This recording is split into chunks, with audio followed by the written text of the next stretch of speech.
This is the Art of Dental Finance and Management podcast, brought to you by Art Wiederman, CPA with Eide Bailey. Whether it's taxes and investing or planning wisely, Art is the expert to make your dental practice profitable. At Eide Bailey, what inspires you inspires us. We provide a suite of accounting and advisory services dedicated to the total care of your practice.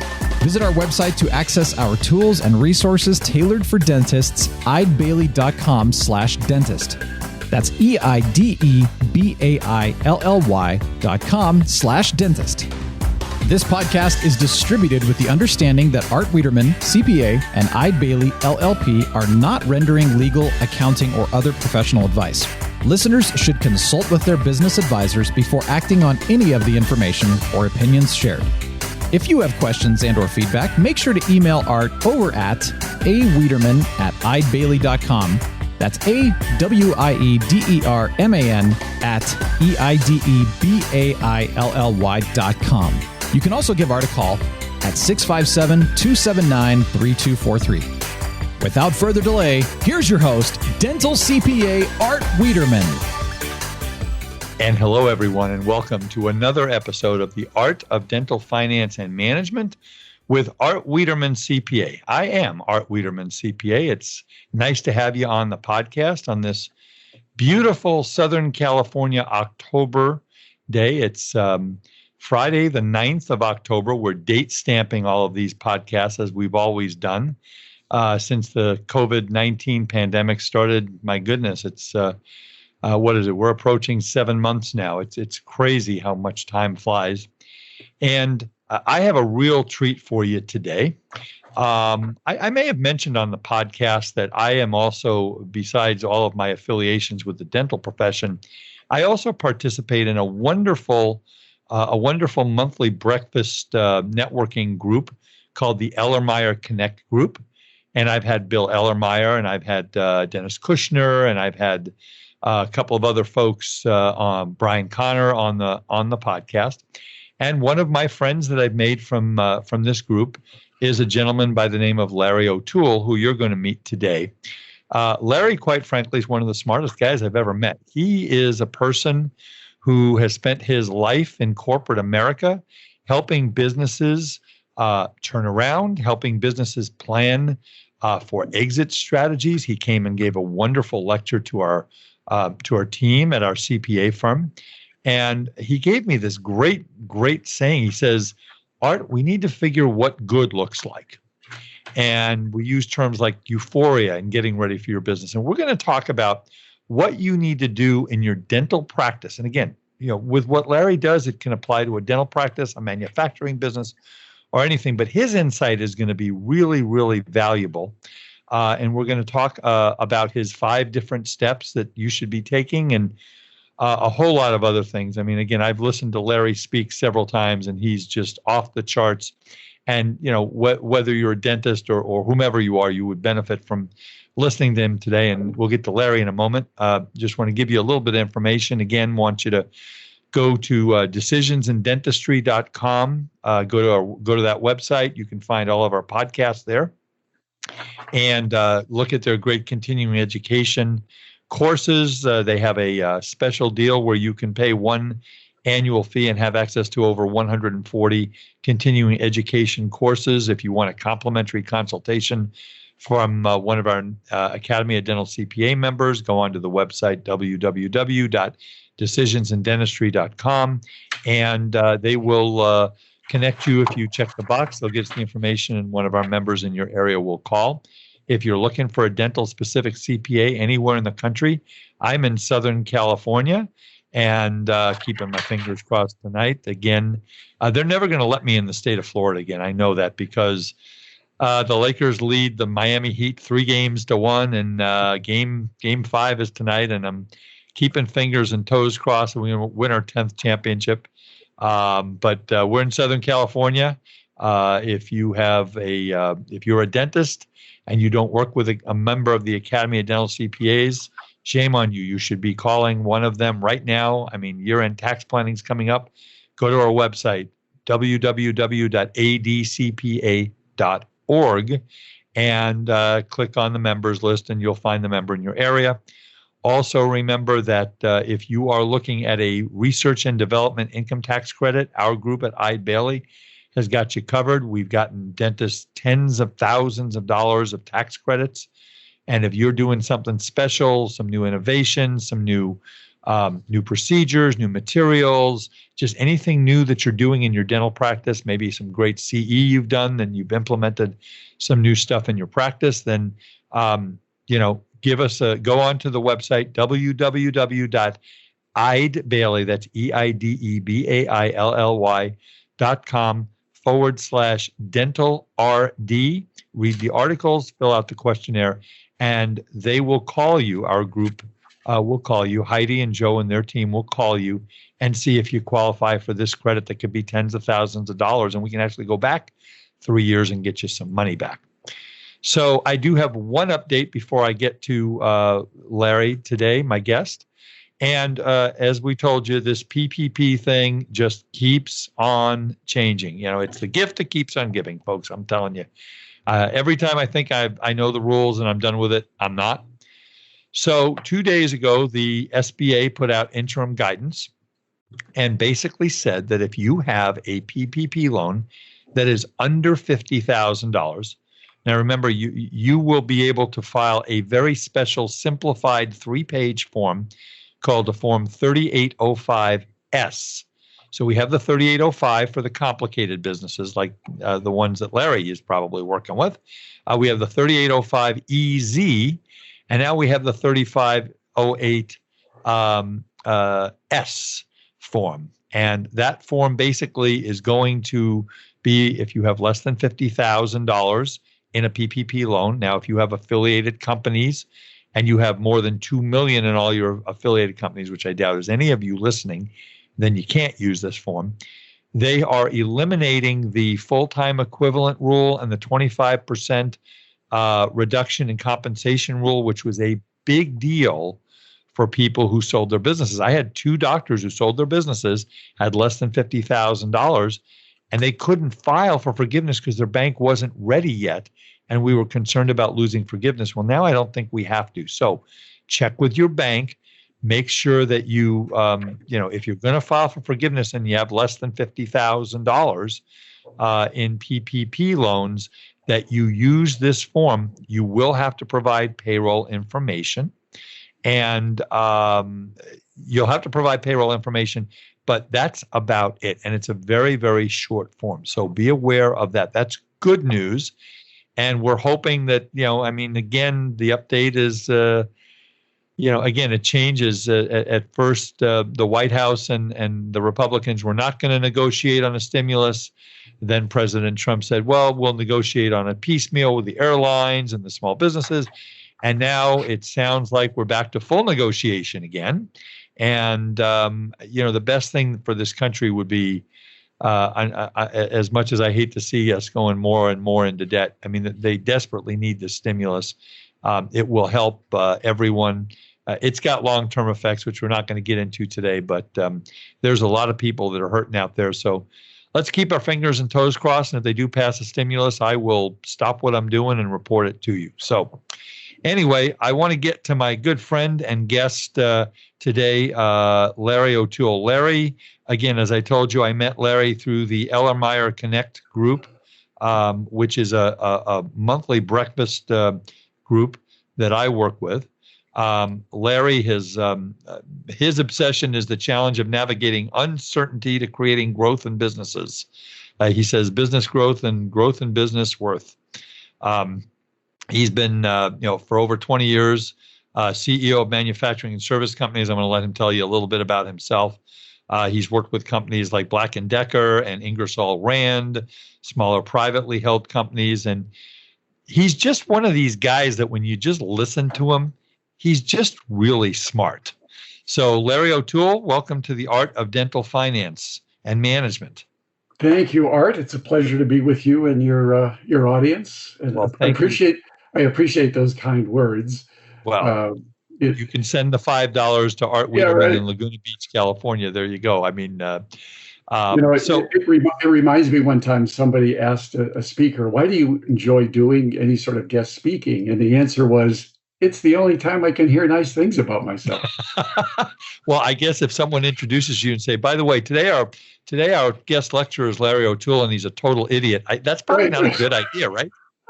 Exactly right. Exactly. So before we get into our topic, Larry, why don't you give our audience a little bit about I gave them a little brief intro about you, but a little bit about your journey and where you've come from and what you do. Yeah, so I'm an operating CEO. As people have described me, I've walked many miles in the shoes of business owners, business leaders. So I just don't understand the concept or the theories. I've walked a mile with businesses to really know what goes on every day. And I've weaved together a nice blend of a background that includes very large corporations as well as small privately owned ones. And there's a lot to be learned, the best of each of those. And I've built the firsthand experience in terms of what you need to do to take away the uncertainty of how to build long-term value in a business. And, I joke with my wife, she jokes with me that I'm not passionate about golfing. I'm not passionate about, repairing old cars. I respect those things, but my passion is I like creating value in businesses. And that's been my background, and I love doing it. Well, you're lucky you didn't tell me you weren't passionate about golf before I let you on here, because I probably never would have let you on here. But no, I'm just kidding. But let's start off by talking about, you and I have talked about helping business owners. You use the word euphoric. Right. And my audience knows that anything over 2 syllables I have real problems with, but euphoric I can handle. So that when the day comes that they want to go to sell their business, and again, our dentists most of our dentists practice somewhere in the 20 to 40 years, and when you sell your business, many times sometimes they work back, but most times, Larry, they go ahead and they just basically finish up their remaining cases that they had already started, and then they leave and they go off into the sunset. So share some color on why you talk about euphoric. To me, euphoric takes it to a whole different level, because, you don't want to work 20, 30, as you just mentioned, even up to 40 years with your practice to reach a point where you're okay or you're satisfied with any sort of future event of your practice. You want the pinnacle of reaching the exit of some sort with your practice to make you euphoric. And it just elevates it entirely. As an owner, you work hard investing blood, sweat, tears, money into your baby. And when the day comes that you want to get your reward after all that hard work, why would you just ever want to be satisfied? Or, as I see a lot of times, unfortunately, it's dissatisfied. You get a lot of owners that reach that point of exit, and never mind just being okay with it, they're actually dissatisfied with the outcome.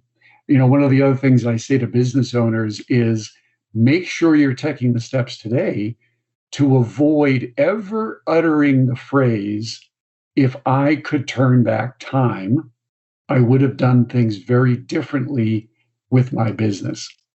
So to me, I say to people, be euphoric, and certainly avoid ever uttering that phrase, if I could turn back time. And at the end of the day, what we're talking about here, you can't hope your way to it. Hope is not a plan. You need to navigate to that euphoric outcome with a plan. Now, it's interesting, Larry, because I know you and I have talked about this before. Many dentists will wake up one day and say, I'm done. I had one of my long-term clients. I love the guy. I've golfed with him. He's a great guy. He said to me about 2 or 3 years before, he said, one of these days, Art, I'm just going to call you and tell you that I'm ready to pop. And he called me on a December morning and he said, Art, the pin is here. I'm ready to pop. Let's go. So I think one of the things maybe to talk about is, when do you start thinking about planning for this exit? I mean, you don't just wake up and have a $50 million manufacturing business or a $1 million dental practice on a Tuesday and say, okay, I want to be out by Thursday. It doesn't work that way, right? Right. Yeah. You can't start soon enough. So, for even entrepreneurs that are starting up for the first time, you're making decisions in the very first days, weeks, and months, the early years of your business that could ultimately set the stage or the foundation for what you hope to then one day exit and excite somebody else to take over. So, my comment to business owners is you want to start as soon as you can, as early on with your practice, thinking about, am I taking the right steps, building the right business that could excite somebody in the future to want to take it from me? You can't do that when you wake up one morning after working for 30 years and say, I'm exhausted. I want out in the next 6 months. That's the ninth inning of the game. And it's a bit late to be making any potentially meaningful changes to your business. So, my comment to business owners is start yesterday. And if you didn't start yesterday, start as soon as possible. I mean, I guess and again, I sell dental practices, Larry, so I see this all the time. And what I always tell a seller is, and I suspect it's the same in the corporate world, the non-dental world, that the person that's going to buy your business is the one that wants it the most, the one who looks at this thing and says, "Oh my gosh, this is home. This is what I'm going to do," and that's kind of what you're talking about, right? As far as the euphoria and making the business look like something that someone else is just going to fall over themselves to buy, right? Yeah, it's a balancing act because you want to build a business that you fall over, that you're passionate for, that you love, but you also have to be wearing another set of glasses, which is, now, wait a minute, if I want to exit this someday to a third party, I need to be thinking about how to make them excited about it as well. So, and I know my last business that I was the CEO of that we sold, we regularly, when I say we, me and key members of my team, we would regularly look at business issues. We'd look at them wearing our pair of glasses, and then we would say, all right, let's take our glasses off. Let's put on the glasses of a person or a company that we may want to attract to be excited about this business. How would they look at the outcome of this decision that we're making? And it facilitated very effective internal dialogue so that we didn't just make decisions through our filter. We also had an idea of what that third party filter would be. Because at the end of the day, if we can't excite them for taking over our business, then either they won't take it over, or if they do, they will try to get as low a purchase price as they can, which then impedes our ability to be euphoric. Right. And when we look at dental practices, Larry, you don't have work in process, you don't have inventory, you have the bottom line of net profit, and this is why it's so important, folks. And you never know when you're going to exit. I had a call from a 34-year-old dentist a couple of weeks ago who just said, Art, I'm not feeling the love of living in Southern California anymore. I don't like the schools in my area. We're moving to somewhere in the Northwest. I'm not going to say where because it's way too small of a world. People know everybody, but you got to be ready to do this at any time. And so, I know I hear all the time, my business is unique because I'm a dental practice, and they don't believe that those from the outside world can help them build their value. How would you respond to something like that? My response is certainly each type of business has unique elements to it. There's aspects that need to be understood and respected as it relates to building that longer term business value or business worth that I call it. But the building blocks, or I call it campaign, they're the same. So I don't care if you make widgets, if you provide services, if you're a dental practice, the major building blocks of how to take your business from where it is to today to a future state of what good looks like that can make you euphoric, those building blocks are the same. Now, within each of those building blocks, there are certainly nuances to respect, but the blocks themselves are the same. And today, The businesses that I'm working with at this next phase of my life, they're all over the place in terms of types of business, because a good campaign for building the value of your business, it's agnostic to the industry. They're just good disciplines to have in place. I mean, for non-dentists who own businesses, I will tell you, folks, that, and Larry, maybe you can chime in on this, of course, is I think that there's a lot of people out there who run businesses who know their product or their service really, really well, but who maybe don't have the organizational training that you have, that don't have the vision of what they want their business to be, and they're very set in their ways. So Right. I don't know if selling a dental practice, it's a different model, it's a different set of numbers, it's a different valuation, but I don't know if it's that much different. Talk about the owner of a business and the mindset of the owners that you've worked with over time, and maybe what's a bad mindset, what's a good mindset, something like that. So I give guidance to business owners, and I say the following: there's really two mindsets that are out there, and you need to really determine which one is going to be best suited for yourself.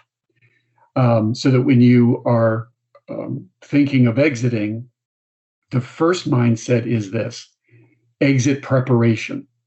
The owner that has the mindset of exit preparation, that is the individual who has a definition of, when I wake up one morning, 20 years in, I'm going to look to sell my business. And I'm going to take the final steps of preparing my business to do that. Maybe I'm going to find a broker. Maybe I'm going to call a few folks, tell them my business is for sale, and I'm now going to sell my business. That's the exit preparation mindset. The second mindset is the exit optimization mindset.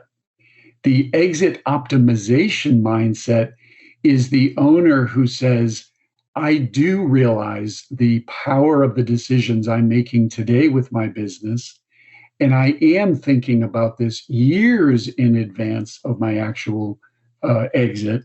So I'm going to make sure that I am building a business, I'm building the right team, I'm getting the right customer base, I'm getting the right profits.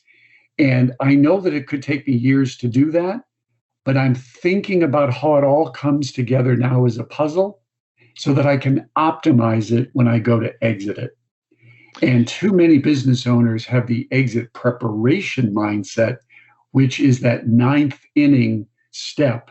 And the problem is that's too late in the game. And so I always encourage owners, please get in the mindset of exit optimization. No, that's really, really good advice. And when we look at a dental practice, Larry, I mean, there's a couple of things that we tell people to do in the realm of what you're talking about. Obviously, but what does a buyer want? What does good look like? It looks like a good, modern dental office. If you have 30-year-old chairs, I mean, those old, and I'm not promoting any company, those old Belmont dental chairs are tried and true, but if you don't have the newest equipment and some of the newest software, I mean, I've actually sold dental practices, Larry, for people that still have pegboard systems. That's just unbelievable to me. But you've got to be ready for this now. I mean, you never know when a sale event is going to happen. God forbid you get disabled. God forbid, you wake up one day and your spouse says, my job is moving to the East Coast and we're moving, right? Yes.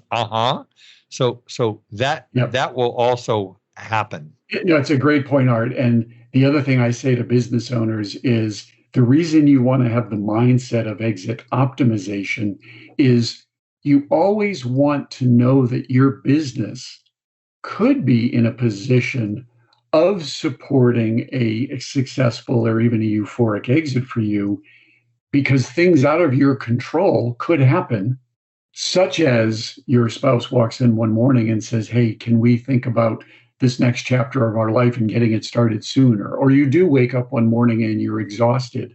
Or what I see frequently happening is the phone rings and somebody says, hey, would you consider selling your business to me? And I say to business owners, why would you not want to be in a position of being ready to at least entertain a possible exit? Because the market may want your business. So it may be somewhat up to the market as to when your optimal valuation could be there. So the exit optimization mindset is you should always be ready with your business in the event that either you personally have a life triggering event or somebody knocks on your door with a checkbook and says, I'm looking for a business like yours. That's a window of opportunity you may want to evaluate. I've seen business owners that say, one of my regrets was I missed my window for exiting. I had people calling me several years ago and I wasn't ready, but they were ready. And I wish I had entertained it back then because I think I might have done better. So it's for that reason I tell business owners, you should always want to be ready to consider an exit if someone else is willing to open their checkbook with a high price. And it's interesting you mentioned that, Larry, because in the dental world, we have these groups called dental service organizations, or DSOs. There are there's probably 5 to 10 very large ones that own 500 to 1,000 dental practices across many states. Mm-hmm. And they are aggressively seeking dental practices to purchase. And I've had we have a client right now in the southwestern United States who's calling me and saying, "Well, they're knocking on my door, Art, and I'm tired. I'm tired. I'm tired of doing this." And so that's the situation where you want to look at being in an optimum situation, especially some of the specialty groups out there. Some of these DSOs are writing some very, very nice checks. And again, that's a whole nother conversation. We've got a couple of those, at least one of those companies that's going to be coming on the podcast in the next couple of months, and we're going to talk about that.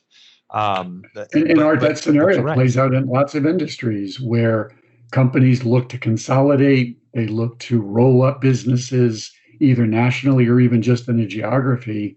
That happens in every industry. And you don't want to be an owner that says, I missed a window where I could have gotten an optimal value for my business. I waited too long. So every business has a window of opportunity for exit. Some may be over the form of decades. Other businesses, I know they've only got a window of 5 or 10 years that they need to exit if that's their plan. I've talked to some people in dentistry, Larry, and there are people that say the window is 5 years. This is what I'm hearing from people, that this is not an edict from Art Wiederman, the god of dental practice transfers, not in the least, but this is what people in the know are telling me.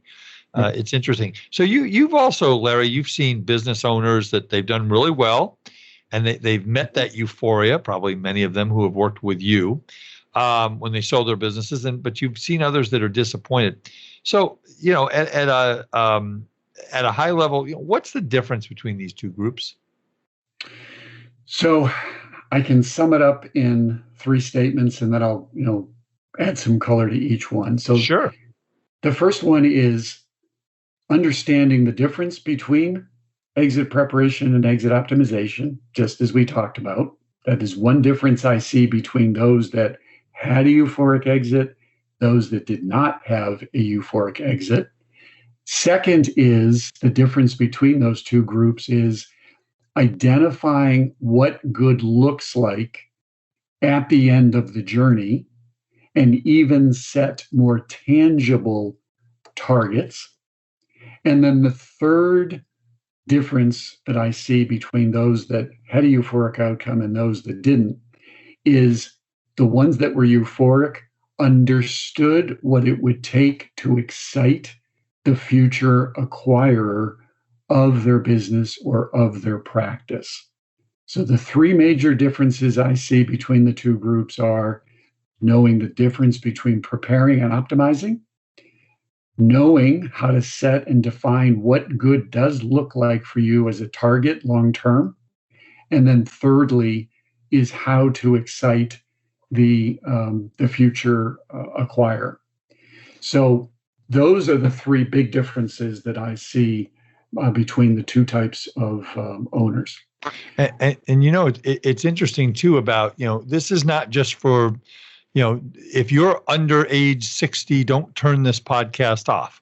I will tell a personal story. I don't think you know this story, Larry, about me, but when I was about 40 years old, I had what my wonderful wife of 35 years, Lynn, absolutely nailed on the head, my midlife crisis. Now, my midlife crisis was that I didn't want to be a CPA anymore. I had done enough. I had had enough. And I had an opportunity, and I connected with a radio producer, and I was trying to put together a nationally syndicated radio show. And I made an investment in that, and I was done. And, we were very close. In fact, I wouldn't be here if the 9/11 terrorist attacks didn't happen, because we were very close to having a 10-station deal with Citibank funding it. And I had a book that was written that Simon & Schuster and Random House were ready to publish called The Art of Finance at that time. And the reason I bring that up is not to talk about me, but to say you could wake up one day and say, I don't want to do this anymore. And we've had clients over 36 years. I mean, how many business owners, Larry, do you get the phone call? I don't want to do this anymore. I'm 38 years old. I don't want to do this anymore. I want to do something else. Do you get that? Frequently and accelerating, meaning COVID, or as I fondly refer to COVID as Coronagideon. It is absolutely creating exhaustion amongst business owners, either because of how COVID has impacted their business top and bottom line, and because of all the labor challenges that it has arisen, that it has brought up. I'm seeing a new level of owner exhaustion, new level. And I believe over the next 1 to 2 years, we're going to see a continued acceleration of people selling their businesses because they are exhausted from it. And Art, can I go back for a second? Because I want to add a little bit of color. Go ahead, please. Go ahead. I want to add a little bit of color to a couple of items. I had mentioned those three differences between a euphoric seller and a disappointed seller. The second one I mentioned was make sure you define what good looks like. And what I want to add is tangibly define that for yourself. I'll meet with business owners and I will say to them, what does good look like for you at a future event with your business? And what I will often hear is, well, Larry, I want to exit one day, maybe in the next several years. I'd like to get a good value for what I've built. I want to take care of my team and maybe something else. And I'll say to them, when you achieve that, will you be euphoric?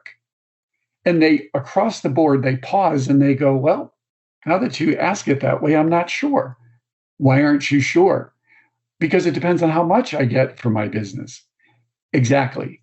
So if you're going to think through, and I encourage you to think through, what does good look like with your practice?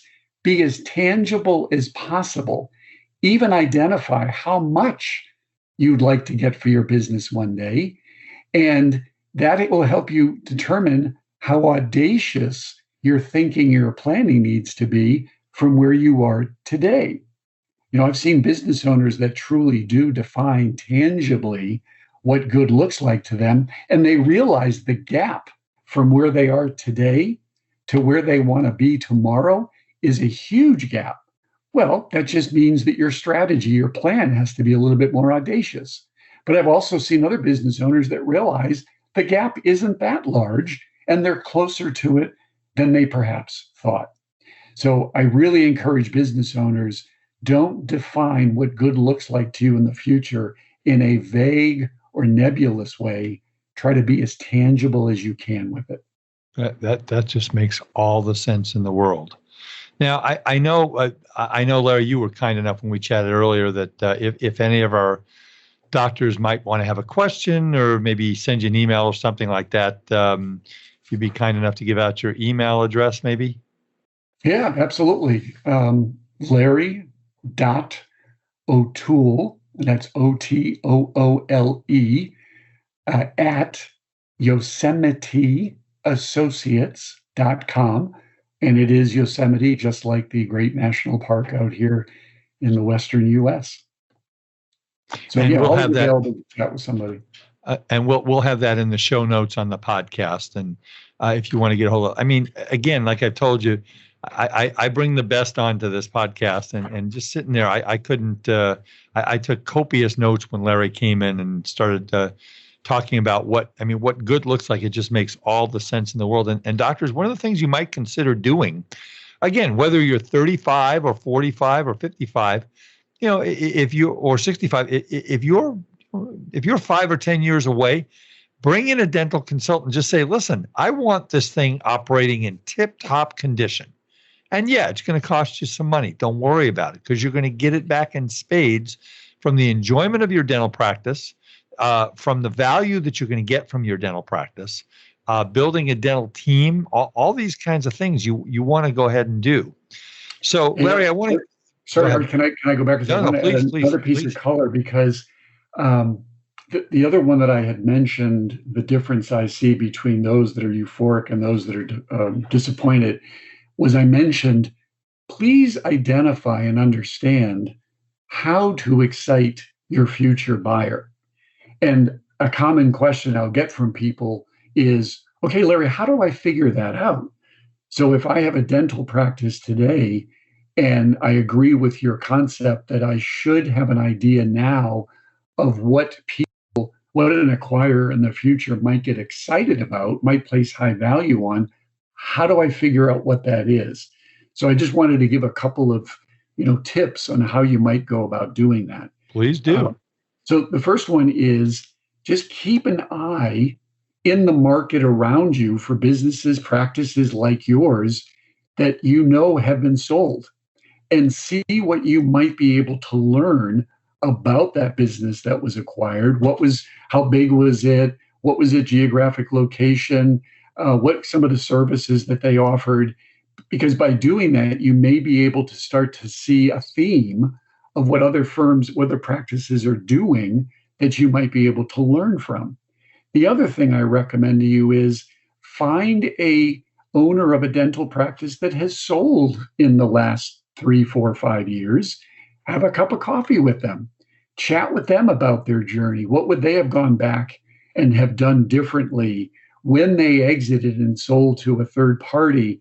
What did they learn that third party was looking for that either they were glad they were ready for, or they weren't ready for, and they're telling you, hey, you should be ready for this because trust me, they place value on it. But that's the second tip that you could take. And then the third one I say to people is there are brokers that work in your space. So there are certainly brokers that work in the dental practice space that help buy and sell businesses all day long. There's no downside to reaching out, introducing yourself, and saying, hey, I'm not for sale today, but I'm building a practice. I may be for sale several years down the road. I'd like to pick your brain a little bit, hear what you're seeing buyers of businesses like mine are looking for. And yeah, maybe let's build a relationship, because when the day comes that you do want to exit, maybe you've already built a confidence and a relationship with a broker that could help you. And along the years, that broker actually gave you some good insights in terms of what acquirers were looking for. So I don't just want people theoretically saying, yeah, that makes sense for me to understand. I should know how to excite a future acquirer. No, I want to help with the practical steps to take to actually be able to identify how to excite an acquirer. And Larry, I'm a dental practice broker, and I've done that. And if you're in if you're in California, feel free to call me. Again, my number is 657-279-3243. We can walk through this. I've had many dentists, and if some have chosen to list their practices with me, some have not. That's fine, doesn't matter. Where I'll basically say, well, you got to clean this up, and we need to make this a little better, and tell me about your team, and tell me about your lease, tell me about your facility, all these things that are really, really important. And Larry makes a great point about talk to people. I was telling one of my friends the other day about my late father, my late stepdad, Irving, who was, one of the smartest guys I knew. And he always said, talk to people, talk to everybody, talk to them on the line at the grocery store, 6 feet away, of course. Talk to them wherever you are. And, you never know who you're going to meet. So I know. The other one, Art, I'll mention, because you can help people with this, is it's one thing to get somebody to show up in your lobby with an interest to acquire your business. It's another to be able to maintain the interest through what I fondly refer to as the proctology exam of making the acquisition. And this is another area that small to mid-sized business owners totally underestimate what the due diligence process is going to look like. And this is oftentimes the chance for the acquirer to reduce the exciting price that they told you they might be willing to pay for your business, for your practice. And you get all excited, sign some initial paperwork, and it's all contingent upon them conducting their proctology exam. Right. And the number of times that they can then reset, or they call it retrade, their purchase price is when you go from being euphoric to being depressed in a very quick period of time. So I always encourage business owners, reach out to those that understand the due diligence process and make sure that you're ready. One of the things that my company now helps businesses with is simply a due diligence readiness assessment.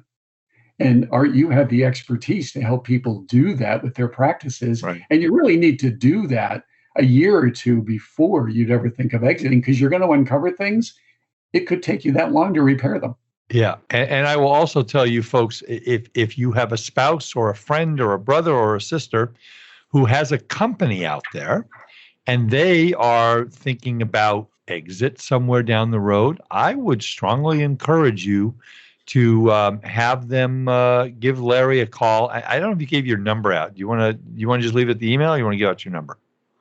Oh, that's fine. 949-874-0787. Yeah, I mean, give him a call if you've got a friend who's got a manufacturing, a wholesale business, service business, anything, things like that. And that's right. And my dear friend and partner in our CPA practice, Pam Chamberlain. Pam and I have been together for 33 years. I mean, we've seen our kids grow up. We've been through everything together. I'm going to start calling her the chief proctologist because she does accountant's due diligence for dental practices. In fact, our joke with Pam is that she's pissed off every Southern California dental practice broker other than me, and she doesn't do due diligence on my practices because it's a legal conflict of interest. But she does it for the other brokers and non-brokered practices. So I'm gonna call her. Hi, I'm asking head proctor. I love that thing. Seinfeld did an episode on that too. It was pretty funny. Yes. I just saw it the other night. So as we're kind of winding down, I want to make sure that we get in.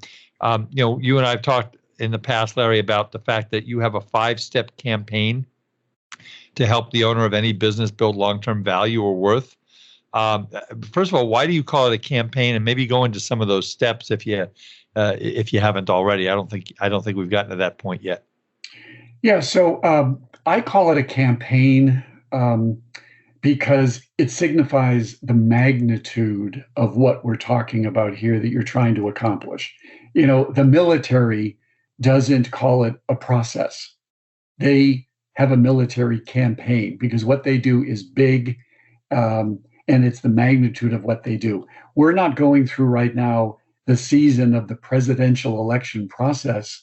We're going through the presidential campaign. So I call the steps of ensuring that you are preparing to optimize the future value of your business, I call it a campaign because of the magnitude of it. And your mindset needs to be thinking of it in terms of that magnitude.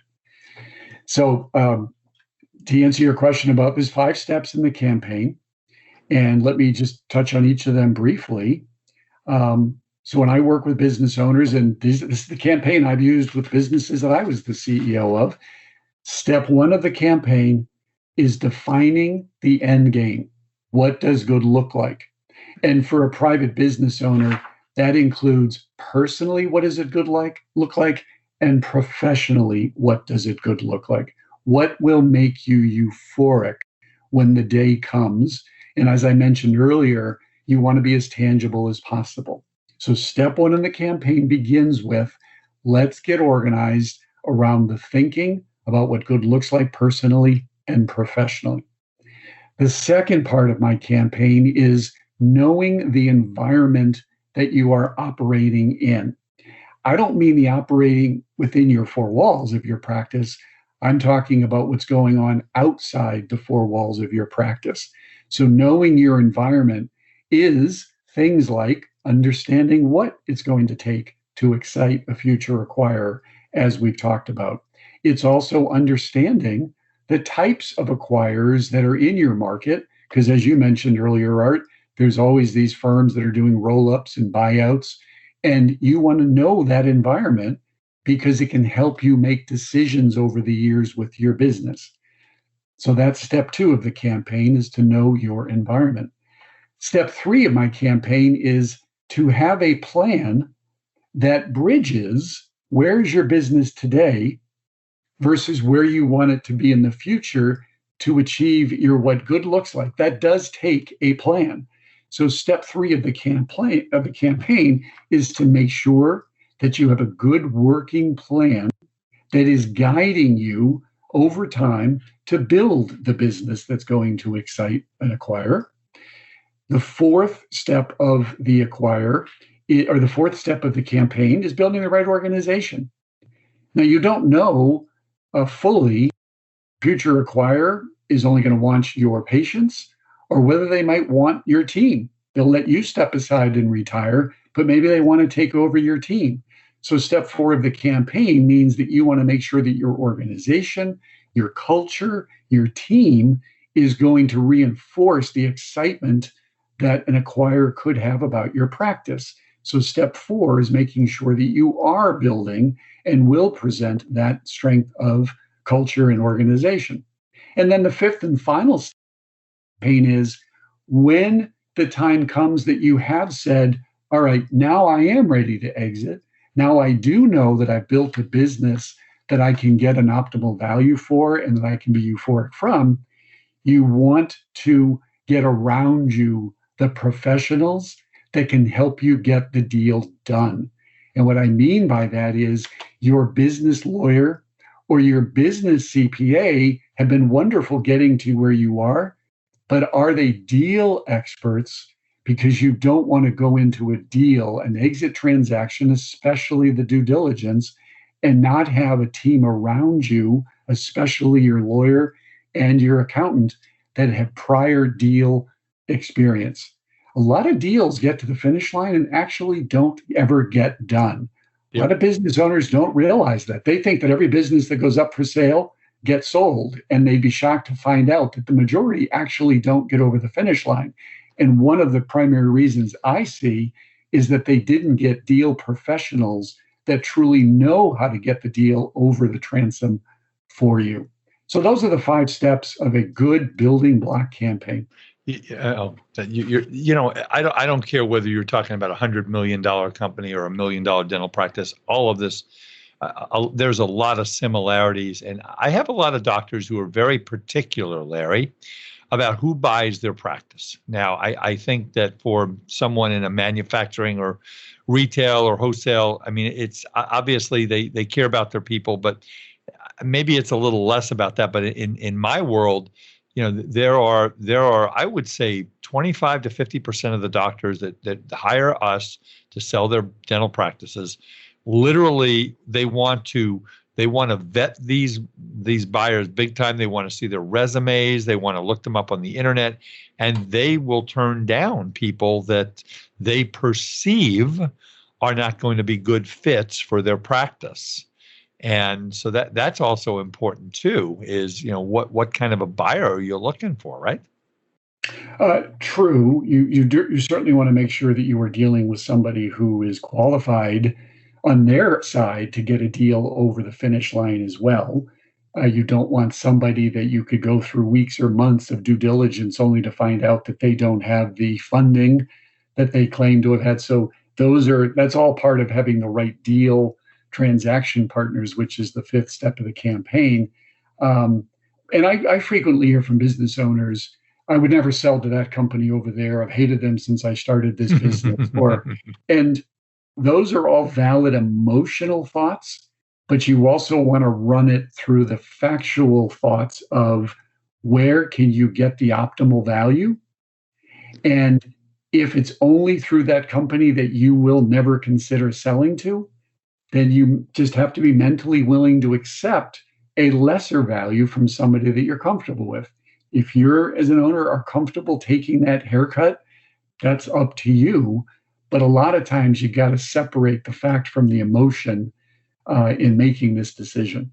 Yeah, I've had actually two companies that I've tried to push your way, and they knew they wanted to get out within 3 to 5 years. And I don't need to hire anybody. I can do this all myself.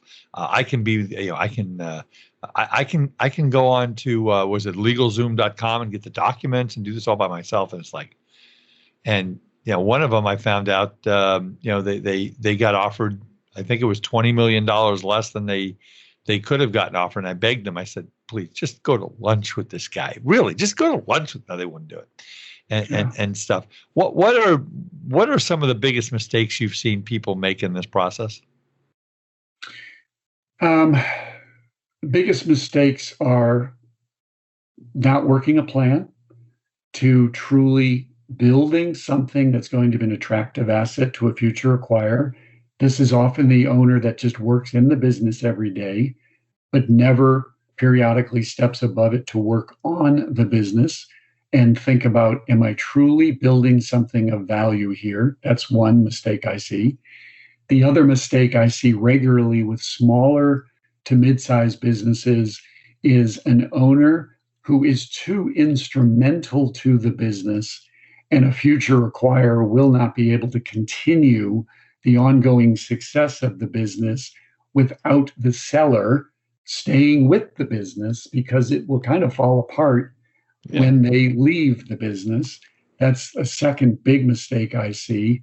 The third I see is underestimating the personal aspect of it, meaning it's exciting to think about selling your business, but the reality sets in weeks or months before signing on the dotted line, and people suddenly start to have second thoughts. They start to say, oh my goodness, wait a minute now, I don't have a practice to go to on a Monday morning. What am I going to do with my life? Yeah, and that's huge. That is huge. Talk a little bit about that, Larry. I mean, I've got doctors where I will say to them, okay, so what are you going to do? And I've literally had the spouse sitting there, male spouse or female spouse, doesn't matter. And they say, okay, so what are you going to do? I married you for better or for worse, but not for lunch, So, I mean, you have that conversation with people too, right? Like, what are you going to do on the other side? Are you financially, but not only financially ready, but mentally ready to not go to the office on Monday? And a lot of them go, yeah, I'm ready. Yeah. This is a huge barrier for many business owners who are not ready for the emotional side of the transition. They don't know how they're going to fill their days each week. They get up in the morning, they drive to their practice, and they drive home at 5 or 6 o'clock. Suddenly, to do that anymore, and that massively changes their mindset, because they realize their identity was the business, and the business was them, and now it's gone. And you mentioned earlier Ellemeyer Connect. That's something that Bill Ellemeyer is really good at, is working with business owners, helping them get prepared for thinking through the emotional side of a post-transaction event. Because I've seen it kill deals when people haven't been well prepared for it. No, absolutely. I mean, I think I've told the story on this podcast. My audience knows that I do repeat myself incessantly. It drives everybody in my life crazy, but they still let me come home every day.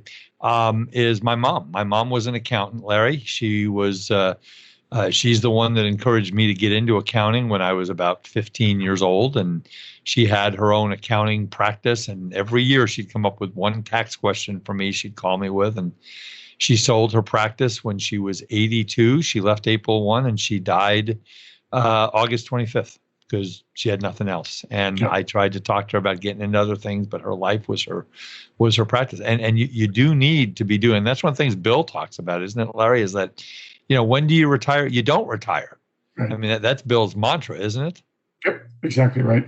But it has to be thought through. It has to be thought through. So you're not just thinking through the business side, you've got to think through the emotional side as well. Well, I'll tell you what, I love this conversation. And again, every time I talk to you, I learn something, and you just make this complex topic so simple. I want to ask you one more question. We know that a journey starts with the first step. So what would you recommend to our audience today if they're listening to this and going, I got to do something, but I don't know. What's the first step? The first step is just starting with step one of the campaign that I mentioned, which is identifying for yourself what good looks like for yourself professionally and personally at a future state, and be as tangible as you can in defining that. So identify how much money you need or want one day from an exit event. Ask yourself what you want to do personally once you no longer have your practice that you to go to. Think through what you want to have happen to your team. Do you care that the acquirer may or may not want your team that you're going to leave behind? So these are all part of what does good look like. That is my advice to people, is it starts there. Once you have that in front of you, then you go back to where your business is today as a starting point, and you can identify the gaps and the barriers that need to be moved out of the way to get yourself to that future target. That's just so well said. One more time, Larry, give out your contact information. Again, I want to encourage you, if you're a dentist listening to this, Larry has been very gracious that he'll be happy to chat with you. He might even be able to consult with you. I mean, to have a coach like this man on your team to give you the 35,000 foot view of what steps to take is invaluable.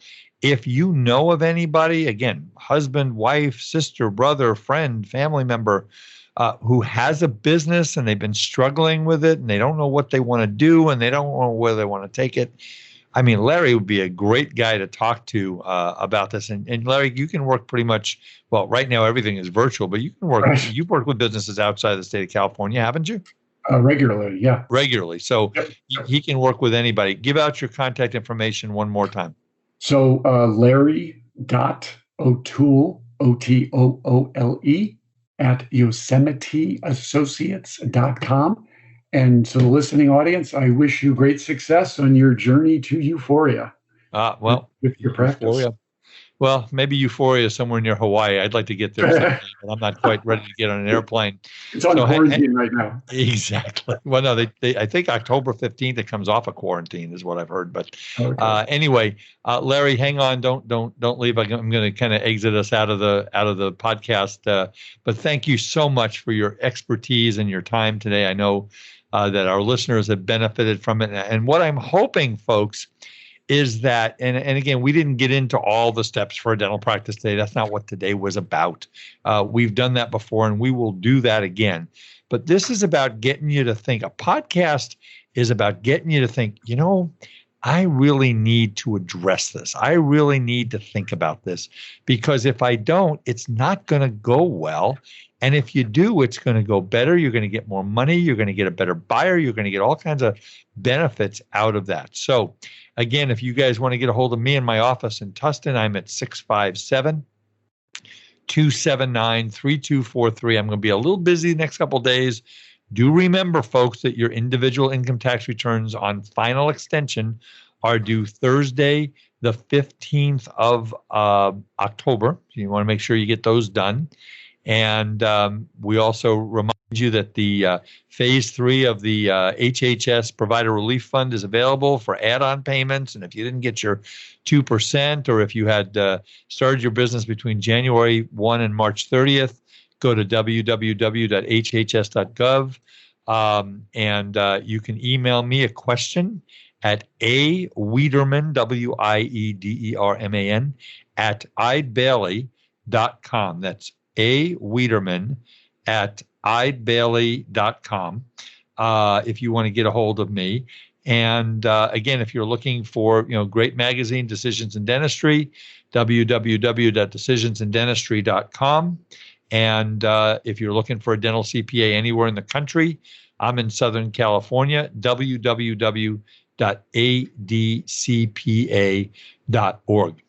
Well, that will do it for this episode of The Art of Dental Finance and Management with Art Wiederman, CPA. Thank you guys so much for listening. Our podcast is blowing up every single week. More and more listeners. We get great emails and questions from people. And again, thank you so much for the honor and privilege of your time. And we'll see you next time. Bye-bye. Thank you for listening to today's episode of the Art of Dental Finance and Management podcast. Be sure to subscribe wherever you listen to podcasts so you never miss an episode. The Art of Dental Finance and Management podcast is produced by Eide Bailey in partnership with Art Wiederman, CPA, Decisions in Dentistry Magazine, and the Academy of Dental CPAs. For audience questions and feedback, email Art Wiederman, awiederman at eidebailey.com. That's AWIEDERMAN at EIDEBAILLY.com. Or you may call Art at 657-279-3243.